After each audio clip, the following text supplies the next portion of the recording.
I can say already. Okay, got it. There you go. And also from my part, welcome.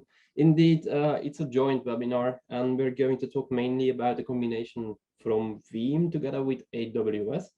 And to find out where there is a good match and even a perfect match, I split it up in two parts. Actually, the part one is actually more based on the on-prem oriented usage. This is basically the client that is running his environment completely on-prem and is looking to use some parts from the cloud, I would say, to expand. And then there is the other part of the client. So I'm looking at the client perspective that is cloud oriented. So usually it's like a company that is kicking off and that has literally no infrastructure at all and just starts off in the cloud, because on-prem there is nothing. They don't want to do the investment of an airco, a computer room, and stuff like that. So they just set off in the cloud.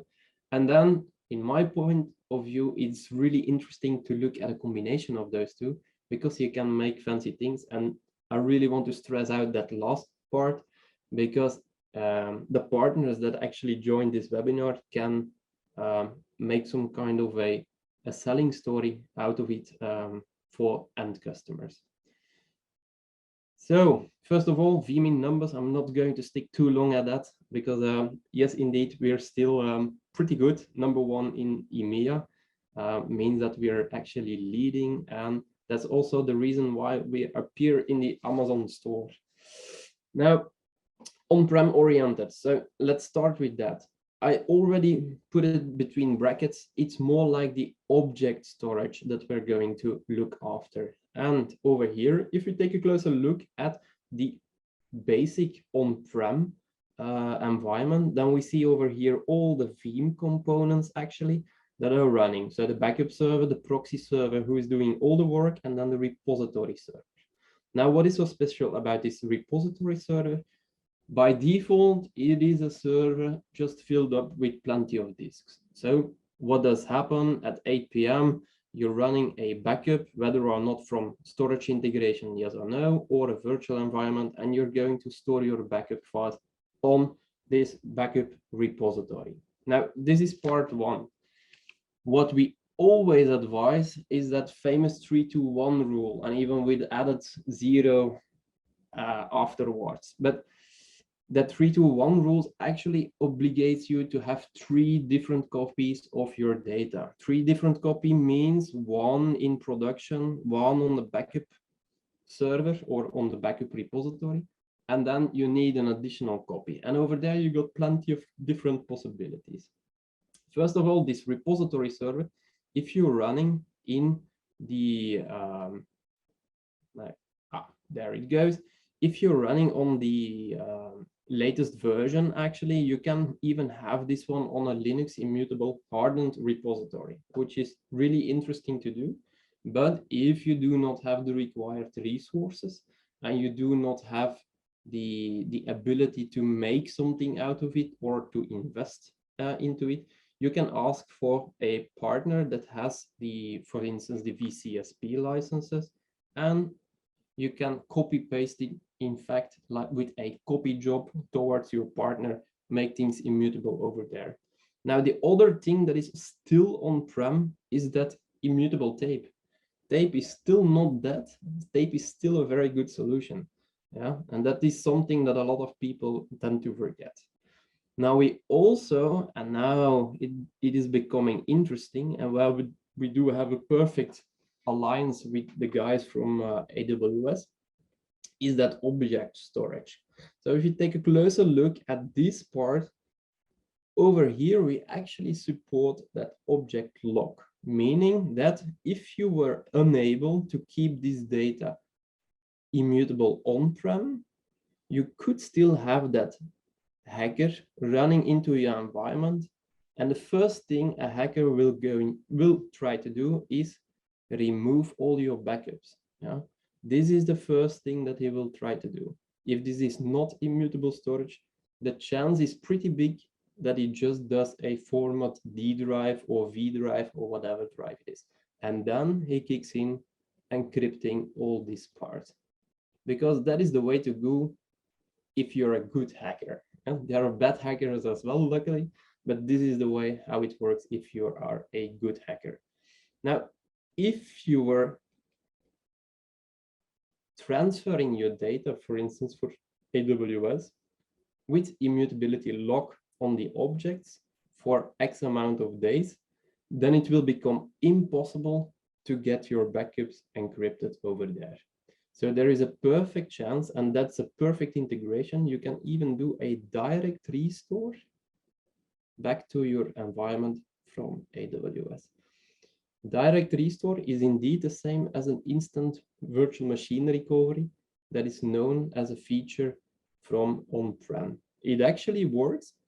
It takes some time because it needs to download the data or partially the data, but it is working pretty good.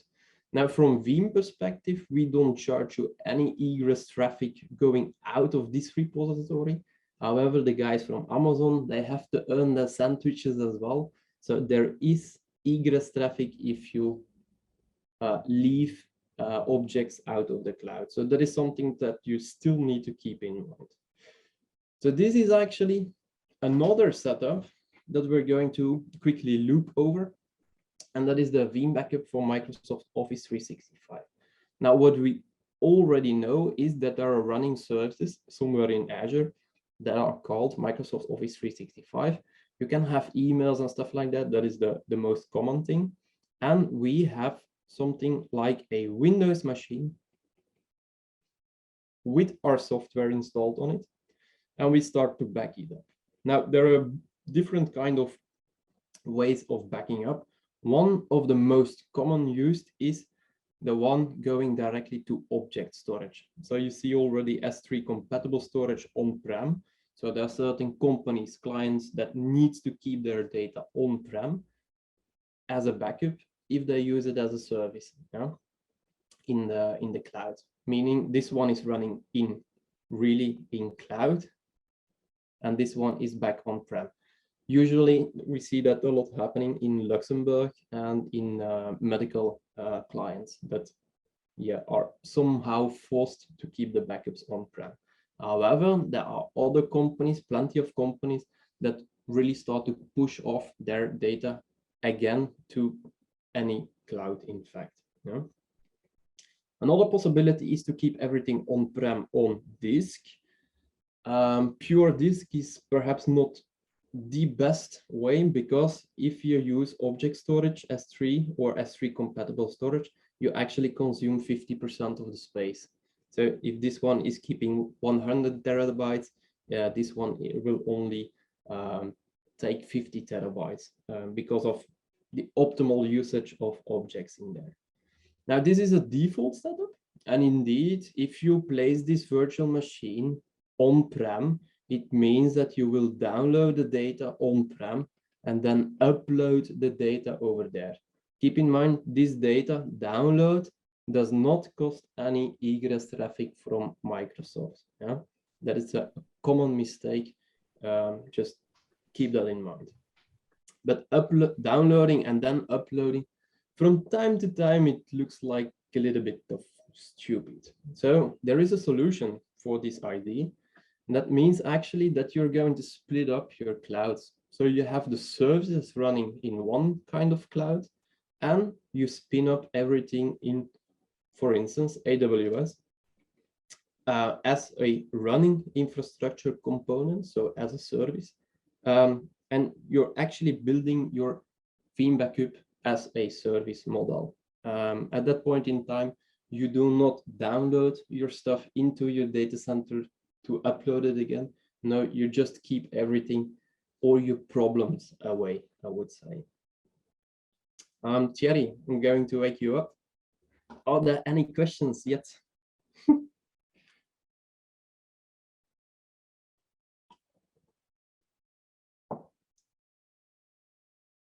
I think you're muted to say no or yes. Still muted? No, no, no, no. No questions. No, okay. No questions. Just one person who isn't happy that you won't tell any secrets. Oh no, oh, too bad. I'll tell you a little secret about this one. This one is actually having currently V6 beta, including, now here's come a portal for self-service restore. Now this is the little secret. There you go, you got it.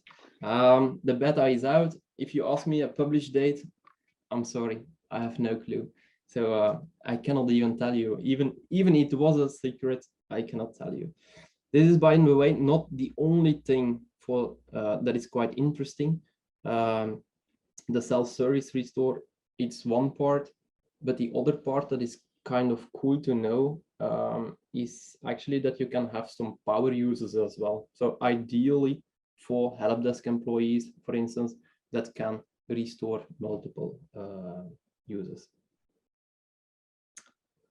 Now, let's focus on the second part. So imagine you're a startup, you don't have any kind of infrastructure, and then you're just setting off and you build your infrastructure. Now, there is always a part that you have to say, like, I do need a backup, because some things can go wrong, whether it's a wrong manipulation, whether it's something happens. Yeah, just like it is on-prem, something happens and you need to restore things. You can do an error in the cloud, I would say. Something happens indeed, and then you have to restore your stuff. Now, the advantage of having a bigger company that is expanding to the cloud or the startup, basically you only need one thing, and that's that universal license. Yeah, the universal license, the biggest advantage on that one is it is a single license and it is being transferred with a machine. So a lot of partners do not know that. If you have a physical machine running now, you can restore it as a virtual. The license transfers with the machine, in fact, because the physical one is not being backed up anymore, but the virtual is being backed up. The next day, your, I would say your CIO is going for cloud-oriented vision. All of a sudden, all the machines need to migrate toward the cloud. And then the license migrates as well with those virtual machines. So you can continue to back up things in the cloud. So let's take a little closer look at the AWS part. We do have, and this is a standalone environment, we do have multiple options to back up AWS services and the Keyset, and indeed the running virtual machines actually in AWS. We can back them up. We mainly use those S3 and even an archive tier as well. I think it was announced in the latest version now. Now, if you take a closer look at the right part, it is a combined thing. So you're running on-prem virtual machines, you have partial workload over there. So that's the advantage then that I told you already. You can have migrating workloads. You can use the restore on-prem or the restore directly to Azure or AWS, by the way, Azure as well. And there are multiple, you can back up whatever from anywhere to anywhere and vice versa. So that's the biggest advantage. Now, there are plenty of, I would say, ways to do it. The easiest part for AWS, you pick it out of the marketplace and you just configure your things. Yeah? It is one platform. It really is pretty easy to set it up. And the biggest advantage is that at the end of your configuration, actually, you just see how much would it cost to back up those virtual machines. And it's not a Veeam cost. It is Veeam that is going to calculate how frequently, how big the machine is, how frequently you want it to be backed up, where do you store it, what are the resources that are required, and that will cost so much for running that backup in AWS. So it has a big advantage. You know upfront how much it's going to cost to you.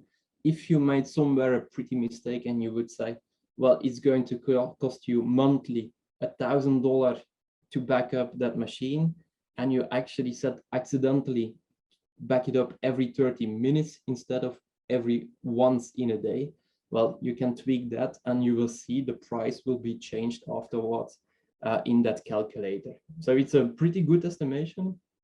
Usually it's more or less spot on, but it's actually an indication.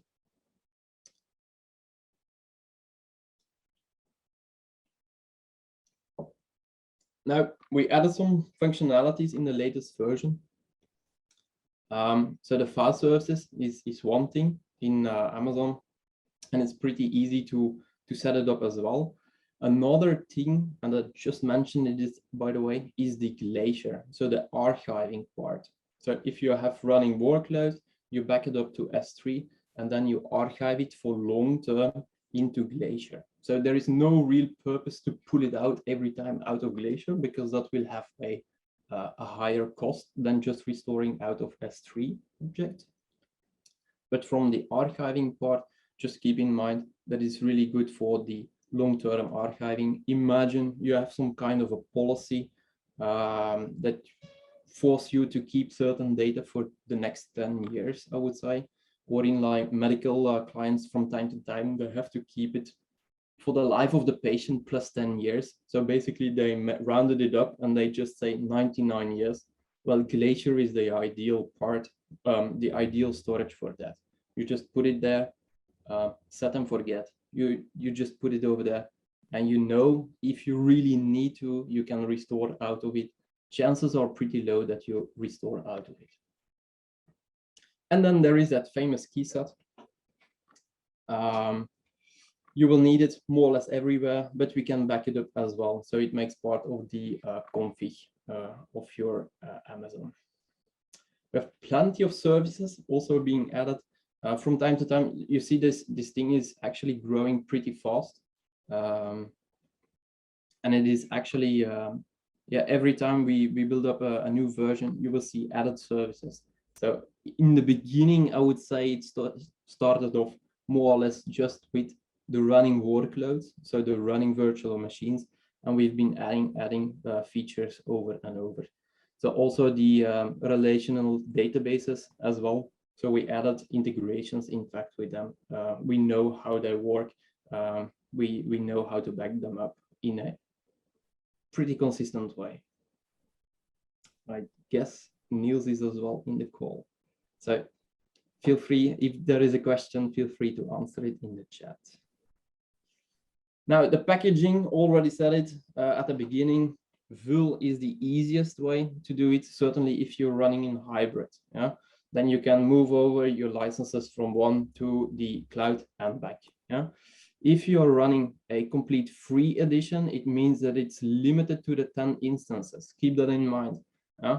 If you're running for free, that it means basically you're setting up, you're exploring, I would say, you're backing up into a S3 environment, and you continue like this. You can shift over to the paid edition once you go over that 10 instances, and you got the support. That is pretty important, the support. Why? If something happens and you're not sure, you can reach out to the support, have them take a look. We have a pretty good support. They will take a closer look, investigate. If there is an issue, it will be reported internally. And the biggest advantage on this one, AWS is really, I think it has the most frequent updates until now from all of our Veeam products. By the way, it's not unimportant to mention as well, on the forum. So we got our forums.veeam.com URL. Over there, you can actually report new feature requests. Yeah. So if you have a bright idea and you really think that something that you want to see in the future is really important, not only for you, but certainly also for other clients, feel free to post it over there as some kind of a feature request. At that point in time, it will be picked up by our product managers, and they can cope with it, they can handle it and put it in a priority list somewhere. Yeah. If the priority gets higher, then it will be released pretty, likely, I would say, in a next version, if it's doable to program it anyhow. Now, the thing that I really want to stress out is a combination. The combination of technologies might work the best. So we already saw this one, more or less. It means more or less the portfolio, I would say, of Veeam backup and replication, all the components that are used and can be used within this. If we simplify it, you will see that over here we have some on-prem, and here I would say cloud environment. Yeah. What I see usually in the field is that they're just using, a client is just using the on-prem backup as they should be, whether or not immutable backups, yes or no. They use something that is called Sober as a feature. Sober is actually the short for scale out backup repository. And this one is connected to something with object storage in a cloud. You can have two kinds of shifting over or moving over to the cloud.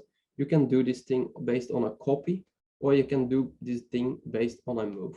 Keep in mind, move means you want to push away all of your old data. Old data, meaning you will very likely not have the latest restore point. So your backup of yesterday that was being dropped on at the repository server, you will very likely not have that one if you use the move. However, if you use the copy mode, you will have, at the moment this backup has been taken, has been landed on the Sober, it will start shifting off the thing on the object storage. Now, if you combine the two, because in the end it are just checkboxes in the console, if you combine the two, you got the best of both sides. Something is being backed up, it's being shifted to object storage. If you tag it as move as well, the old backups are being cleaned out over here as well, meaning you will get more place over here. More space is a good thing. Now, the thing is, if you store all of your objects in a cloud, and I will say a real cloud that can actually provision you with the required CPU and memory as well, you have a big advantage for the day that we have once again a very good summer with plenty of rains. And you can see me coming. Yes, I did have clients this summer that had a flooded data center. So all of the hardware was completely destroyed. A few of them told me to reach out if they, even for the moment that we need some kind of a proof or a letter of recommendation to have a copy job enabled towards elsewhere. Well, a copy job or a offload to object storage is good as well. If you have this object storage and you have your backups of yesterday already being moved out over there, well, what you could do is just having a small VBR being deployed over here. If everything is being flooded, you link to this object storage, and this VBR, at that point in time, you will see in the console there is a direct restore to AWS. So you can spin up virtual machine. I would say the most urgent or mission critical virtual machines, you can just spin them up in AWS. And that is the biggest advantage over there. We do the mapping. For instance, the network over here was being called internal. Over there, it will be called differently. We do the mapping as well. And the conversion, yes, this one is running on VMware or Hyper-V or some, on-prem, I would say. And this one is running on something else. I have actually no clue on, that's perhaps David who is going to tell you about it. But I actually have no clue on what kind of hypervisor they're running in the scene behind. But we do the conversion, the network, we do the mapping. And at that point in time, the virtual machines are running. I would say, is this a permanent solution? Well, it's a disaster recovery solution that is perfectly, or forever or temporary. Because at the moment your data center is being fixed again, we already told you this one is using a full license. So this one now is consuming that famous full license. And because you're running in AWS, you can start backing up in object storage. So meaning you still got your backups over there. Now, at the moment your data center is being repaired, I would say, or dried up in this case, you can resync towards this object storage again and do a copy out, migrate, lookalike, I would say, and you can start restoring back your virtual machines that needs to be on-prem, or you want to shift the workload from cloud back to on-prem, for instance. So at that point in time, you got a pretty good solution, including a disaster recovery and another set of your data that is being copied out towards cloud. And that is, for me, something to be remembered. At this point in time, I hope the partners will see that disaster recovery solution as well. Yes, indeed, it will not work at once from the first time perfectly. So the biggest advice over there is test it, try it out, see what you still need to do, because some virtual machines on-prem will have some kind of strange configuration that is impossible to match with something that is available in the cloud. And yes, indeed, if you have special cards over here attached to trigger the production, for instance, the production line, and to measure that one, well, it is possible that it's not, that it's simply not feasible to match that with something that is running in the cloud as well. So what's next? Well, if somebody is interested, we got a free booklet. It's AWS data backup for dummies. There is plenty of data in there. It is quite it's quite fun to read, in fact. So I would say try it out. I think the URL, at least last week, it was still accessible. I hope it's still accessible now. And if you have finished that one, well, I would say try it out, or go to veeam.com. And there are some AWS native backup demo available in there.